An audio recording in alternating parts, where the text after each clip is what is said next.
안녕하세요. 네이버 라오스 한인 교민 카페입니다. 여러분은 혹시 라오스라는 나라 이름이 어떻게 만들어졌는지 알고 계신가요? 생각보다 아주 흥미로운 이야기가 숨어 있답니다. 라오스라는 이름은 흔히 라오족의 땅이라고 설명해요. 이 의미 자체는 맞아요. 하지만 만들어진 과정은 조금 다르답니다. 지금의 영어나 프랑스어로 끝에 S가 붙는 이 이름은 프랑스 식민지 시절에 굳어진 표현이에요. 당시 프랑스인들은 이 지역 사람들을 라오 사람들이라는 뜻으로 불렀고 이 복수형 표현이 그대로 국가 이름이 되었거든요. 즉 라오스라는 이름에는 처음부터 라오 사람들이 사는 나라라는 의미가 담겨 있었던 셈이죠. 라오스는 동남아시아에서 가장 산이 많은 나라 중 하나예요. 국토의 약 70% 이상이 산과 고지대로 이루어진 대표적인 산악 국가죠. 이 지형이 바로 라오스의 민족 구성을 결정지었답니다.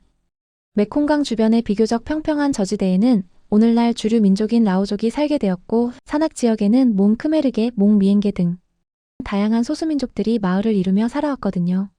라오스 정부는 공식적으로 50개가 넘는 다양한 민족을 하나의 국가로 묶기 위해 행정적으로 라오라는 이름을 공통적으로 사용했어요.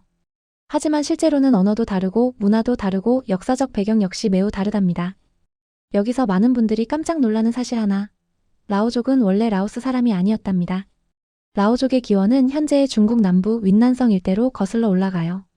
라오족은 태국인과 같은 뿌리를 가진 타이 계열 민족으로 아주 오래전부터 중국 남부 지역에서 중국 왕조와 교류하며 살아왔거든요. 7세기 중반 이 윈난 지역에는 여러 민족이 연합해 남조국이라는 나라가 등장해요. 남조국은 주로 이족 계열 민족이 중심이었지만 타이 계열 민족 역시 그 영향권 안에 있었던 것으로 보여요.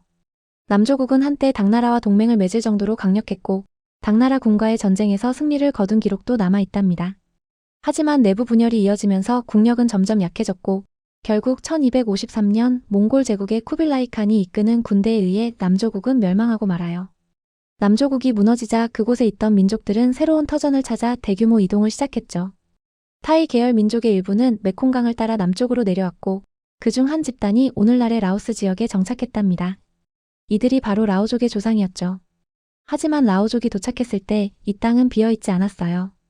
이미 오래전부터 몬 크메르게 민족, 흔히 카족이라 불리는 원주민들이 농사를 짓고 살아가고 있었거든요. 이후 라오족이 정치적, 군사적으로 우위를 점하면서 비옥한 평야와 강 주변은 라오족의 차지가 되었고 기존에 살던 주민들은 점차 산악 지역으로 이동하게 되었답니다. 이 과정을 통해 오늘날 우리가 알고 있는 라오족 중심의 라오스가 형성된 거예요. 정리해보면 이렇습니다. 라오스의 주류 민족인 라오족은 이주민의 후손이라는 사실. 국가 이름부터 라오 사람들의 나라라는 의미를 가지고 있고 산악 지형은 민족 분포를 결정지었으며 중국 남부에서 시작된 이동은 남조국의 멸망과 함께 메콩강 유역으로 이어졌답니다. 역사는 도전과 응전의 기록이라는 말이 있죠. 누가 먼저 이 땅을 밟았느냐보다 거친 환경에 어떻게 맞서 싸우고 터전을 일궈냈느냐가 역사의 진짜 주인공을 결정하는 게 아닐까요? 다음 시간에는 라오스 건국 신화에 대한 이야기를 들려드릴게요. 시청해주셔서 감사합니다.